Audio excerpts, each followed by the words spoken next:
Hi hello armies, welcome back to baby bear bunny. ഞാൻ ഇന്നൊരു പുതിയൊരു സ്റ്റോറി ആയിട്ടാണ് വന്നിരിക്കുന്നത്. മൈ എക്സിസ് മൈ ബ്രദറിലോ. അപ്പോൾ ഒരു പുതിയ സ്റ്റോറിയാണ്. ഒരു പുതിയ സ്റ്റോറിയാണ്. എങ്ങനെ ഉണ്ടാവും, എനിക്ക് എങ്ങനെ ഇഷ്ടപ്പെടും എന്നൊന്നും എനിക്കറിയില്ല. എൻ്റെ കൈക്ക് പറ്റുന്ന ഒരു ബെറ്റർ ആയിട്ടുള്ള രീതിയിൽ ഞാൻ ചെയ്യാമെന്ന് വെച്ചു. അപ്പം എനിക്ക് പറ്റുന്ന ഒരു ബെസ്റ്റ് പരിചയമില്ലാത്ത ഒരുപാട് പേരെ കാണുന്നുണ്ട്. അങ്ങനെ ജെ കെയുടെ അമ്മമാരെ കണ്ടിട്ട് യുങ്കി ജെ കെ ബാ ഇങ്ങ് വാ, ജെ കെ ഇതാണ് നിൻ്റെ ചേട്ടൻ കിട്ടാൻ പോകുന്ന ആളുടെ അമ്മ. Hi aunty. ഹായ് മോനെ, how are you? Good aunty. നിങ്ങൾ ക്ഷീണിച്ചല്ല വന്നത്, നിങ്ങളിപ്പോൾ റെസ്റ്റ് എടുക്കുക. ഇതാ ഇവിടെ ഞങ്ങൾക്ക് മുറിയൊക്കെ കാണിച്ചു തരും. ഓക്കെ ആൻറ്റി എന്ന് പറഞ്ഞ് ജെ കെ അവിടെ നിന്ന് പോയി. അന്നേരം തേടമ്മ ഇപ്പോഴും ഞാൻ ചിന്തിക്കുന്നത് ജെക്ക് പെർഫെക്റ്റ് എന്നാണ്. പറഞ്ഞിട്ട് ഒരു കാര്യവുമില്ലെന്നേ, അവരെ നാട്ടിലില്ലല്ലോ, പിന്നെ പറഞ്ഞിട്ടും കഴിയില്ല. പക്ഷേ തേയും ജിമ്മിനും നല്ല മാച്ചിങ്. അങ്ങനെ നൈറ്റ് ടൈമൊക്കെ സ്കിപ്പായി കഴിഞ്ഞ് ജെക്ക് ഇങ്ങനെ ബെഡിലിരിക്കുകയാണ്. അവൻ ഇതുവരെ അവൻ്റെ ബ്രദർ കല്യാണം നിൽക്കാൻ പോകുന്ന ആൾ കണ്ടിട്ടൊന്നുമില്ല. അപ്പോൾ ജിമ്മിൻ അങ്ങോട്ട് വരുന്നു. ജെക്ക് നിന്നെയും യുഞ്ചിനെയും അമ്മ താഴെ ഫുഡ് കഴിക്കാൻ വിളിക്കുന്നുണ്ട്, നിങ്ങൾ ഡിന്നർ ഏരിയയിലേക്ക് വാ. പിന്നെ യുഞ്ചി അവിടെ, യുഞ്ചിനെ കണ്ടില്ലല്ലോ, യുങ്കിനെ കണ്ടില്ലല്ലോ. എവിടെയാണ് യുങ്കി? അവൻ്റെ ബോയ്ഫ്രണ്ടിനെ വിളിക്കാൻ പോയതായിരിക്കും. ഓക്കെ, എന്നാൽ നീ അവനെയും വിളിച്ചുകൊണ്ട് ഡൈനിങ് ഏരിയയിലേക്ക് പോരെ. ജിമ്മി ഒരു നിമിഷം, നീ എന്തിനെ ഈ മാരേജും സമ്മതിച്ച്? ജിമ്മിൻ്റെ ചിരി എടുത്തിട്ട് simple, I want to settle with someone is perfect for me. അപ്പോൾ നിൻ്റെ ബോയ് ഫ്രണ്ടോ? നീ അവൻ ലവ് ചെയ്യുന്നില്ലേ? അവൻ്റെ കാര്യം എന്തായി? അവൻ എന്താ വിചാരിക്കുക? അവൻ എന്തൊരു ഹാപ്പിയാണ്. എന്ത്? അപ്പോൾ നീ കല്യാണം കഴിഞ്ഞ ശേഷം ഈ റിലേഷൻഷിപ്പ് തുടങ്ങാൻ തന്നെയാണോ നിൻ്റെ ഭാവം? ഇതൊരിക്കലും നല്ലതല്ല. ഇതിനെക്കുറിച്ച് ഓർത്ത് നീ വിഷമിക്കേണ്ട. ഇതെൻ്റെ തീരുമാനമാണ്. ഈ കാര്യത്തിൽ നീ ഇടപെടേണ്ട. ഇതോർത്ത് നീ വിഷമിക്കുകയും വേണ്ട. ഓക്കെ, പക്ഷെ നിൻ്റെ ബോയ് ഫ്രണ്ടിനെ ഞാൻ വിളിച്ച് ഇതറിയിക്കും. അതിൻ്റെ ആവശ്യമില്ല. ഈ പ്ലാനിങ് അവനുമുണ്ട്. പിന്നെ നിനക്ക് അവനെ അറിയത്ത പോലെയല്ലോ, പിന്നെ നീ എങ്ങനെ ഇതിൽ ഇടപെടാൻ നിൽക്കുന്നേ? ഓക്കെ, നീ ഡൈനിങ് ഏരിയയിലേക്ക് വാ. ജെകെ ഡിന്നർ ഏരിയയിലേക്ക് വന്നാൽ അവിടെ മൊത്തം അവൻ്റെ ചേട്ടൻ തിന്നാൻ പോകുന്ന ആളെ മൊത്തം നോക്കിക്കൊണ്ടിരിക്കുകയാണ്. അവൻ്റെ ചേട്ടൻ ആരോട് സംസാരിച്ചുകൊണ്ടിരിക്കുന്നു. അവൻ അങ്ങോട്ട് തന്നെ നോക്കി. കഴിഞ്ഞ ഒരു നിമിഷം കഴിയുമ്പോൾ അവനവിടെ ഫ്രീസായിട്ട് നിന്ന് പോയി. അവൻ്റെ കണ്ണുകളൊന്നും വിശ്വസിക്കാൻ സാധിക്കുന്നില്ല. അവനെ കണ്ണുകൾ തുറച്ച് വെച്ച് നോക്കി. അവൻ്റെ കൈകാലുകളാണെങ്കിലും ഒരു കോട്ട് ഐസ് പോലെ അവൻ മാറുകയും ചെയ്തു. കാരണം അത് മറ്റാരുമല്ല, അവൻ്റെ എക്സാണ്. അവൻ ഇപ്പോഴും നിലവിലെ അവൻ്റെ ഹൃദയത്തിൽ കൊണ്ടു നടക്കുന്ന അവൻ്റെ തേ. അതിനെ കണ്ടവൻ ആ ഷോക്കിൽ നിൽക്കുകയാണ്. അന്നേരമാണ് യോങ്കി വന്നിട്ട്, വാവ്, നിന്റെ കല്യാണം നിൽക്കാൻ പോകുന്ന എന്ത് ഹാൻഡ്സ് ആണെന്ന് നോക്ക്, എന്നെ ഭംഗിയെ കാണാൻ. ഓ, ഇവൻ എന്തായി പിടിച്ചു വെച്ചിക്കണേ, വിട്ടേ. ഓ, നിനക്ക് എന്നെ അറിയാലേ. എന്നിട്ട് അവിടെ വെച്ചുള്ള സംസാരം കിട്ടി. പിന്നെ അറിയില്ലാത്തവനായിരുന്നല്ലോ. എനിക്ക് നിന്നെ അറിയാമോ അറിയിക്കുന്നുള്ള കാര്യം എനിക്കിപ്പോൾ ആരോടും പറയണ്ട. ഇതിനകത്ത് ഞാനിപ്പോൾ നിന്റെ പോകരുത്. എന്താ ചെയ്യുന്ന പ്രശ്നം? എനിക്ക് വിട്ട്. ഞാൻ നിന്റെ കാമുകനല്ല, നിന്റെ ചേട്ടൻ്റെ ഭാര്യയാകാൻ പോകുന്ന ഒരാളാ, പാർട്ട്ണറാകാൻ പോകുന്ന ഒരാളാ. എന്നെ വിട്. നിനക്ക് എന്ത് ധൈര്യം ഉണ്ടായിട്ടാ നീ എൻ്റെ ഒരു കല്യാണം കഴിക്കാൻ വന്നേ? പിന്നെ നീ വേണ്ടെന്ന് വെച്ചിട്ട് പോയ ജീവിതകാലം മൊത്തം നിന്നെ ഒറ്റ വിഷമിക്കുന്നുണ്ട്. നിനക്ക് എങ്ങനെ എന്നെ മറന്ന്? ഞാനല്ലല്ലോ ചെയ്യാൻ മറന്നത്, നീ അല്ലെല്ലാം മറന്നത്. എന്നെ വേണ്ടെന്ന് വെച്ചതും ഗുഡ് ബൈ പറഞ്ഞു പോയതും എല്ലാം നീയല്ലേ? ഞാനാണോ നമ്മുടെ റിലേഷൻഷിപ്പ് വേണ്ടെന്ന് വെച്ചത്? അല്ലല്ലോ. നീ എന്താ വിചാരിച്ചു? ഒരു ബ്രേക്കപ്പ് പറഞ്ഞിട്ട് പോയാ ഇരുന്ന് കരഞ്ഞു കഴിഞ്ഞ് നിന്റെ അടുത്ത് വന്ന് ഇനിയും കെഞ്ചുന്നോ? ചേക്കി നിനക്ക് തെറ്റി. ഞാനീ അതുപോലെ തെങ്ങാനൊരുങ്ങാൻ നോക്കുന്നല്ല. നീ വേണ്ടെന്ന് പറഞ്ഞാൽ നിന്റെ ചാപ്റ്റർ ക്ലോസ് ചെയ്തിട്ട് ഞാൻ എൻ്റെ പാടിന് പോകും. നിന്നെ ഓർച്ച് ജീവിതകാലം മൊത്തം വേദനിച്ച് കരയുന്നതെന്ന് സ്വപ്നം വേണമെങ്കിൽ അത് വെറുതെയാ. ഞാനെങ്ങനെ എന്നെ സ്നേഹിക്കാത്ത ഒരാൾക്ക് വേണ്ടി വിഷമിക്കണം? എന്താണേലും നിങ്ങളുടെ 100 ബെറ്ററാ. ജിമ്മിച്ച എന്നെ കാര്യമായിട്ട് നോക്കുന്നത്. എൻ്റെ ഓരോരോ കാര്യങ്ങളും എൻ്റെ ഓരോരോ ആഗ്രഹങ്ങളും ജിമ്മിച്ച് സാധിച്ചു തരും. വളരെ കുറച്ച് വരെ നിന്നെങ്കിലും ജിമ്മിച്ചിനായിട്ടുള്ള എനിക്ക് ഒരുപാട് നിന്നേടും 100 ബെറ്റർ. മിണ്ടരുത് നീ എന്തറിഞ്ഞിട്ട് ഇതൊക്കെ പറയുന്നേ? ഇപ്പോഴും ഞാൻ കാര്യം പറയാം, ഈ കല്യാണം നടക്കാൻ പാടില്ല. ഇങ്ങനെ ജേക്ക് തേനും പിടിച്ച് ചൂണ്ടിക്കൊണ്ടിരിക്കുമ്പോഴാണ് പെട്ടെന്ന് ജിമിൻ നീ എവിടെയാ എന്നും പറഞ്ഞ് വന്നോണ്ടിരിക്കുന്നേ. അപ്പൊ ജേക്കിനെ തള്ളി മാറ്റിയിട്ട് ജിമ്മിച്ച ഞാൻ എവിടെയുണ്ട് എന്ന് പറഞ്ഞ് ചെല്ലും. ജിമിനെ ഹഗ് ചെയ്യും, ജിമിൻ തേനെ ഹഗ് ചെയ്യും, ചേർത്ത് പിടിക്കുകയും ചെയ്യുന്നു. ഇതെല്ലാം കണ്ട് ജേക്കിക്ക് നല്ല കളിയോട് വരുന്നുണ്ട്. ആണെങ്കിൽ ജിമ്മിനോട് വല്ലാതെ നല്ല രീതിയിൽ ക്ലോസ് എടുക്കുകയൊക്കെ ചെയ്തുകൊണ്ടിരുന്നു. നല്ല രീതിയിൽ ദേഷ്യപ്പെട്ടു എന്നിട്ട് ജേക്കിയുടെ പറയണം, അവരിങ്ങനെ എന്നെ മറന്ന് വേറെ ആളെ വാൻ ചെയ്യാൻ തോന്നും, എങ്ങനെ പോകാൻ തോന്നും? ജിമ്മിച്ചനെ തന്നെ ആ ഫോണിൽ ഞാൻ എൻ്റെ ഇങ്ങനെ പറഞ്ഞ ഒരു നിമിഷം ജേക്ക് ചിന്തിക്കുന്നേ, ജിമ്മിച്ചൻ തേനെ വാൻ ചെയ്ത തേനെ ചതിക്കാൻ പോവുകയായിരിക്കില്ലേ? എൻ്റെ ബേബിക്ക് ഒരുപാട് വിഷമമാണല്ലേ?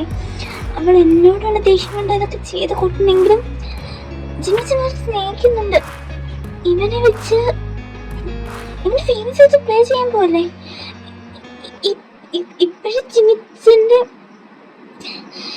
കാണിക്കുന്ന ജിമ്മി കാണിക്കുന്ന ഇത് കണ്ട് അവൻ എന്തൊക്കെയോ ഫീലിങ്സ് ഒക്കെ.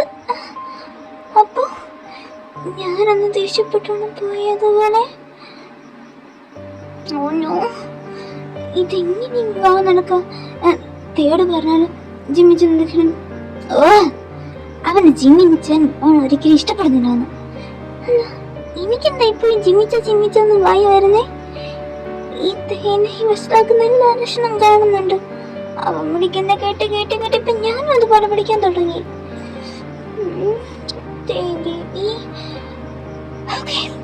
ഈ ജേക്കിക്ക് ഒരൊറ്റ ലക്ഷ്യമുള്ളൂ, അതെന്റെ തേയ. ജിമ്മിച്ചൻക്ക് ഞാൻ എൻ്റെ തേനെ വിട്ടു കൊടുക്കില്ല. ഈ കല്യാണം നടക്കാൻ പോകുന്നില്ല. ഇതെങ്ങനെ നടക്കുന്നത് എനിക്കറിയാം. ആദ്യം തേയോടൊന്ന് പറയട്ടെ, ജിമ്മിച്ചൻ തേനെ ഇഷ്ടപ്പെടുന്നില്ല എന്നുള്ളതൊക്കെ. അതൊന്ന് ആദ്യം മനസ്സിലാക്കണം. അതിന് എനിക്കൊരു ഹെൽപ്പ് വേണമല്ലോ. യുങ്കയോട് തന്നെ ചോദിക്കാം. എങ്ങനെയെങ്കിലും എന്നെ സഹായിക്കാൻ യുങ്കയോട് തന്നെ പറയാം. അവൻ അമ്മനെ സഹായിക്കുകയോ ചെയ്യും. യുങ്കയുടെ സഹായത്തോടുകൂടി എനിക്കിതിനൊരു കണ്ടെത്താൻ കഴിയും. ഇതെല്ലാം പറയുമ്പോഴും ജേക്കയുടെ കണ്ണെല്ലാം ഒരിടത്തിട്ട് നോക്കിയിട്ടാണ്.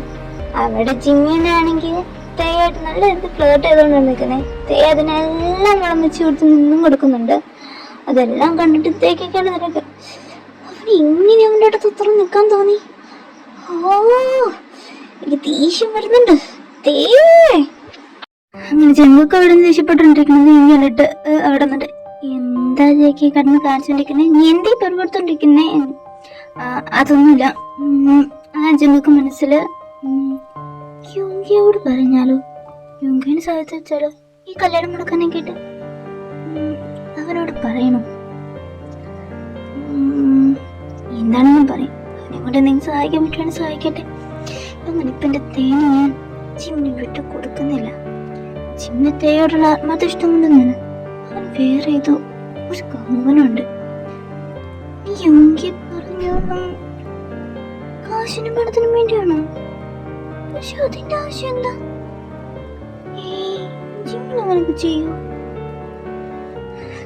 എനിക്കൊന്നും മനസ്സിലാവുന്നില്ല. ശരിക്കും ജിമ്മിന് തേടാൻ പറ്റുള്ള പണം മാത്രം മതിയോ? മറ്റൊന്നും വേണ്ട? അങ്ങനെയാണെങ്കിൽ തേക്കിതൊന്നറിയില്ലല്ലോ.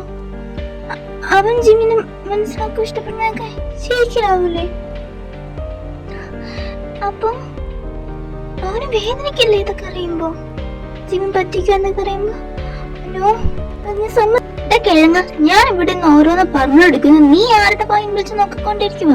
എത്ര നേരം ഇവിടെ നിന്ന് ചോദിക്കണു? ഇത് പറഞ്ഞപ്പോഴാണ് ജേക്ക് സ്ഥിരകാല ബർത്ത്ഡേ. അത് പിന്നെ ഒന്നുമില്ല. ജിമ്മിൻ പറഞ്ഞത് അവന്റെ ബോയ് ഫ്രണ്ട് ഇവിടെ ഉണ്ടെന്നല്ലേ? അപ്പോ അവരുടെ ബോയ് ഫ്രണ്ടിനെ വെച്ചിട്ട് തേക്ക് എന്തെങ്കിലും പ്രശ്നം ഉണ്ടാക്കാനായിരിക്കും ഇവിടെ പ്ലാൻ. ആദ്യം അവന്റെ ബോയ് ഫ്രണ്ട് ആരാന്ന് കണ്ടെത്തണം. എന്നിട്ട് വേണം അവൻ വീട്ടിനെ പണിയെടുക്കാൻ. യോങ്കി ഞാൻ ഇപ്പൊ വരാം, നീ ഇവിടെ അങ്ങ് നിക്ക്. എടി ചേച്ചി നീ ഇവിടെ നിക്ക്, ഞാൻ ഇപ്പൊ വരാം ഇതും പറഞ്ഞ് യോങ്കിനെ അവിടെ നിർത്തി ജയ്ക്ക് ജിമ്മിന്റെ എന്തൊക്കെ ജിം ചെയ്യുന്ന വാച്ച് ചെയ്യാനൊക്കെയായിട്ട് ജയ്ക്ക് ജിമ്മിന്റെ പുറപ്പാണ്. ജിമ്മിനാണെങ്കിൽ ഫുൾ ടൈം തേയുടെ ഫ്ലൈറ്റ് കണ്ടിരിക്കുകയാണ്. അതൊക്കെ ഇങ്ങനെ ഭയങ്കരമായിട്ട് എൻജോയ് ചെയ്യുന്നതും ജയ്ക്ക് കട്ടക്കലിപ്പോട്ട് വരുന്നുണ്ട്. അതിന് ഇവന് എന്ത് ധൈര്യം ഉണ്ട് കേട്ടോ, ഓൻ ഫ്ലൈറ്റ് നിന്ന് കൊടുക്കുന്നേ.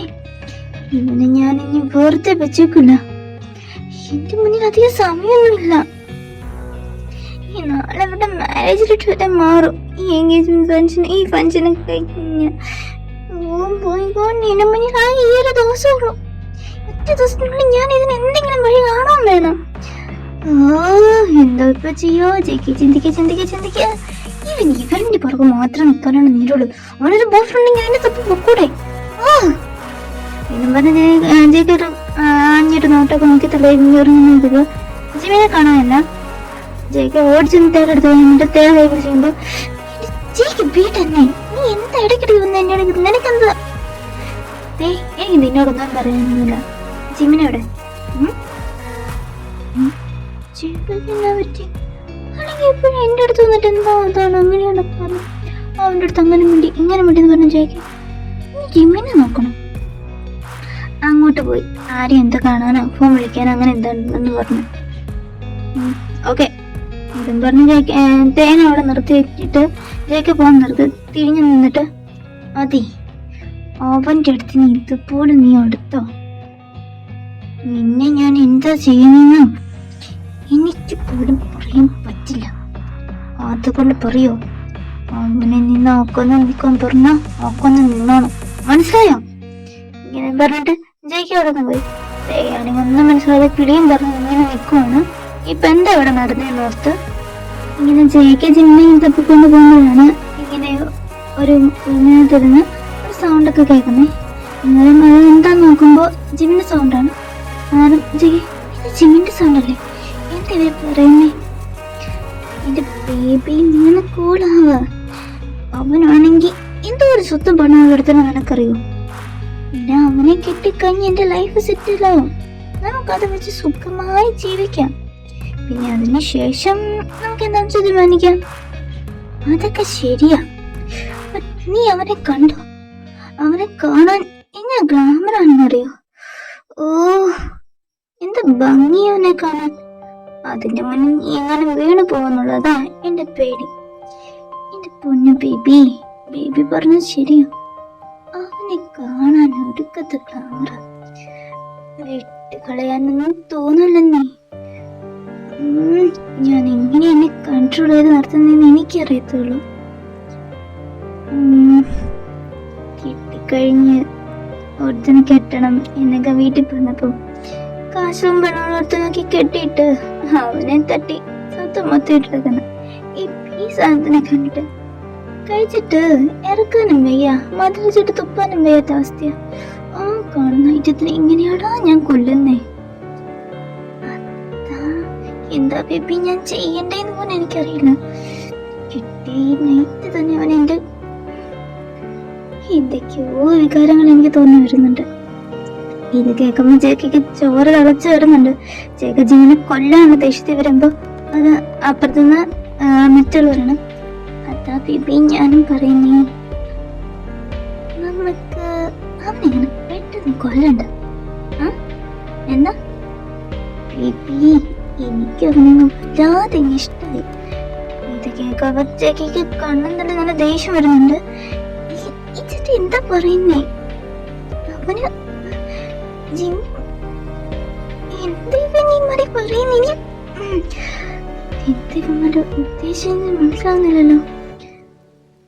അതായത് എന്റെ ജിമ്മി, എനിക്ക് അവനിഷ്ടായി. നമുക്ക് അവനെ ഷെയർ ചെയ്താലോ? ബേബി എന്താ പറയാ? ജിമ്മിൻ, നമുക്ക് അവനെ ഷെയർ ചെയ്യാം. നാളെ ഞങ്ങളുടെ മാരേജ് അല്ലേ? ഫസ്റ്റ് നൈറ്റ് കുറച്ച് ടൈം നീ അവൻ്റെ കൂടെ സ്പെൻഡ് ചെയ്യും, ബാക്കിയുള്ള ടൈം ഞാൻ സ്പെൻഡ് ചെയ്യാം. അങ്ങനെ കുറേ കാലം അവൻ്റെ കൂടെ നമുക്ക് പരസ്പരം സ്പെൻഡ് ചെയ്യാം. അവനത് നീ പറഞ്ഞ സെറ്റാക്ക്. പിന്നെ അത് പഞ്ചപാവും ഒരു വക കുഞ്ഞു സൈൻസൊക്കെ നീ ഒന്നും പറഞ്ഞ് മനസ്സ് വെച്ച അതിന് നമ്മുടെ വയറ്റിക്ക് കൊണ്ടുവരാൻ നീ അവൻ എങ്ങനെ എന്നെ വശത്താക്കണമെന്നും ഏത് രീതിയിൽ എന്നോടൊരു സ്നേഹം തോന്നിക്കണമെന്നൊക്കെ എനിക്കറിയാം. ആദ്യം ഞാൻ അവനോട്ട് പതിയെ പതിയെ എടുക്കാം, അതിനുശേഷം നമുക്ക് മുന്നോട്ട് വയ്ക്കാം. പക്ഷേ ബേബി, മാരേജ് നാളില്ലേ, ഒറ്റ ദിവസം കൊണ്ട് എങ്ങനെയാ അവനെ നീ ഫുള്ളായിട്ട് അവന്റെ മനസ്സിലൊരു ഇടം നേടുന്നേ? ഒറ്റ കൊണ്ടൊന്നും എനിക്ക് അവന്റെ മനസ്സിൽ ഫുള്ളിട്ട് ഇടുന്നില്ല. നാളെ നമുക്ക് അവനെ അതൊന്ന് ഷെയർ ചെയ്യാന്ന് വെച്ചാ അവനെ നീ ഒരു കാഞ്ചി വരണത്ത് സ്ലീപ്പിംഗ് പിൽസ് ഇട്ട് തരാം, അത് നീ അവന് കൊടുക്ക. പിന്നെ അവനതൊന്നും അറിയില്ലല്ലോ. അതൊരു നല്ല ഐഡിയ ബേബി. അതെന്തിനാ നമ്മൾ നാളത്തിട്ട് ഒരുമിക്കുന്നേ? എന്നെ അങ്ങ് ചെയ്താലോ ആ പരിപാടി? ഇതും നാളത്തെ കാര്യമൊക്കെ പിന്നെ നോക്കാം, ഇപ്പത്തെ കുറച്ച് കാര്യം ഇപ്പൊ നോക്കാം. പിന്നെ ഇന്ന് നൈറ്റത്തെ കാര്യത്തിട്ട് മാറ്റാറില്ലേ, അത് സമയമുണ്ടല്ലോ. ഇപ്പത്തെ കാര്യം ഇപ്പൊ ഒന്ന് ചെയ്തല്ലോ ബേബി. ജയ്ക്ക് ഇതെല്ലാം കേട്ട് ഭയങ്കര ദേഷ്യത്തില് ഇതിനൊക്കെ ചോദിക്കാൻ വേണ്ടി അകത്തിട്ട് വേണം വരുമ്പോഴാണ് ജിമിന്റെ ബോയ് ഫ്രണ്ടിനെ കിസ് ചെയ്യുന്നത് കണ്ടത്. ഇത് കണ്ട് താല്പര്യ ജയ്ക്ക് ജിമിൻ ഇങ്ങനെ ഉറക്കം വിളിച്ചു കഴിഞ്ഞ് ജിമിനെ കിസ്സിന്ന് മാറിയപ്പോഴാണ് ജിമിന്റെ ബോയ് ഫ്രണ്ടിനെ കണ്ട് ജയ്ക്ക് ശരിക്കും ഞെട്ടിയത് യോങ്കിയായിരുന്നു. യോങ്കിനോടും കൂടെ കണ്ട് ജയ്ക്ക് ശരിക്കും ഞെട്ടി നിന്നിട്ട്, യോങ്കി നീയായിരുന്നു ജിമ്മിന്റെ ബോയ് ഫ്രണ്ട്? ഓ, നീ അപ്പൊ എല്ലാം കേട്ടല്ലേ? കേട്ട സ്ഥിതിക്ക് നിന്നോട് പറയാം, ഞാനും നിന്റെ ചേട്ടൻ തമ്മില് പ്രണയത്തിലാണ്. ഇപ്പതാ നിന്റെ ചേട്ടൻ തേനെ വിവാഹം ചെയ്യാൻ പോകുന്നു. തേടെ കൂടെ ഞങ്ങളൊരു റിലേഷൻ നടത്താൻ പോകുന്നു. യോ, ഇത് ഞാൻ നടക്കാൻ സമ്മതിക്കില്ല, ഇത് നടക്കത്തുമില്ല. നോക്കാം. അപ്പൊ ആരംഭിച്ച് ഈ എപ്പിസോഡ് ഇത്ര ഉള്ളു കേട്ടോ. ഞാനിതൊരു വൺ ഷോട്ട് ആയിട്ട് ചെയ്യണമെന്ന് വിചാരിച്ചിരുന്നായിരുന്നു, പക്ഷെ പറ്റുന്നില്ല. ഇതില് സ്റ്റോർ ചെയ്യുന്നില്ല, കുറച്ചൊന്നും പോകും. അപ്പൊ ഇതിന് ഒരു പാർട്ടും കൂടെ വെച്ചിട്ട് ഞാൻ സ്റ്റോറി ചെയ്ത് നിർത്താന്ന് വെച്ചു. പിന്നെ പല സ്റ്റോറികളും ഞാൻ കണ്ടിന്യൂ ചെയ്യാതെ ഇരിക്കുന്നുണ്ടെന്നറിയാം. ആക്ച്വലി എനിക്ക് എൻ്റെ വ്യൂസ് നോക്കുമ്പോൾ വലിയ കാര്യമായിട്ടൊന്നും കാണാതിരിക്കുമ്പോൾ എനിക്ക് ഭയങ്കരമായിട്ട് ഫീൽ ആവുന്നുണ്ട് നല്ല രീതിയിൽ. ആരും കമൻറ്റ് ചെയ്യുന്നതിൻ്റെ കമൻ്റ് ഒന്നും കിട്ടുന്നില്ല, അങ്ങനെ വ്യൂസും വളരെ കുറവാണ്. ആദ്യത്തെ സ്റ്റോറിക്കൊക്കെ നല്ല സപ്പോർട്ടും നല്ല രീതിയിൽ വ്യൂസൊക്കെ കിട്ടിയപ്പോൾ ഹാപ്പിയായിരുന്നു. അങ്ങനെ സ്റ്റോറി കുറേ ചെയ്ത് വെച്ചു. പിന്നെ ഇപ്പോൾ ഒരു സപ്പോർട്ടും അങ്ങനൊന്നും കിട്ടാതെ എനിക്ക് ഭയങ്കര മടിയാവുന്നുണ്ട് ചെയ്യാനായിട്ട്. ഡെയിലി കണ്ടന്റൊക്കെ ഇടണമെന്നുണ്ട്, എനിക്ക് നല്ല മടിയാവുന്നുണ്ട്.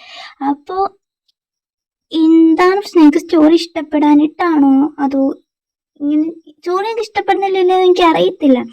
അപ്പം അതുകൊണ്ടാണ് ഞാൻ നിങ്ങളോടൊന്ന് കമൻറ്റ് ചെയ്യുന്നുള്ളേ, നിങ്ങളതും ചെയ്യുന്നില്ല. അപ്പം എനിക്ക് ഭയങ്കര ഒരു മടിയാണ് സ്വാഭാവികമായിട്ട് പറഞ്ഞ സ്റ്റോറി ചെയ്യാനായിട്ട്. പിന്നെ ചില സമയം ഇരിക്കുമ്പോൾ എനിക്കിനി എന്തോ പോലെ തോന്നും. ഞാൻ എൻ്റെ ഇത് പറ്റുന്നത് നല്ലൊരു ബെറ്ററിട്ട് കൊടുക്കാൻ എനിക്ക് ഒരു ദിവസം ഞാൻ കാണാൻ ഇഷ്ടപ്പെടും. എനിക്ക് എന്തെങ്കിലും ഞാൻ ചെയ്യുന്ന എന്തെങ്കിലും ഒരു ഇത് കിട്ടും എന്നൊരു പ്രതീക്ഷ ഞാൻ പിന്നെ ചെയ്തു തുടങ്ങും. പിന്നെ ഇട്ടാലും വീണ്ടും ഒന്നും കിട്ടാതെ വരുമ്പോൾ നമ്മളേക്ക് ഇഷ്ടപ്പെട്ട് ചെയ്യുന്നതൊന്നും കിട്ടാതെ വരുമ്പോൾ വീണ്ടും ചങ്ങനെ വരുമ്പോൾ ഞാൻ പിന്നെ ഇങ്ങനെ മൂടൊക്കെ നിൽക്കും. അപ്പോൾ ഈ പ്രാവശ്യം ഞാൻ ഈ സ്റ്റോറി പറഞ്ഞിട്ടിട്ടുണ്ട്. എങ്ങനെ ഉണ്ടാവും എങ്ങനെയായെന്ന് എനിക്കറിയില്ല. എന്നെ കൊണ്ട് പറ്റുന്ന രീതിക്ക് നല്ല രീതിക്ക് പറ്റുന്ന രീതിക്ക് ഞാൻ ചെയ്തിട്ടുണ്ട്. സോ ഇതിനെങ്കിലും നിങ്ങളുടെ ഒപ്പീനിയൻസ് ഒന്ന് കമൻറ്റ് ചെയ്യുക. പിന്നെ ഇതുപോലെ FF കാണുന്നവർക്ക് ഷെയർ ചെയ്ത് കൊടുക്കുക, എന്നെ സപ്പോർട്ട് ചെയ്യുക. അപ്പോൾ ഇത്രയൊക്കെ ഉള്ളൂ. Bye armies, bye by.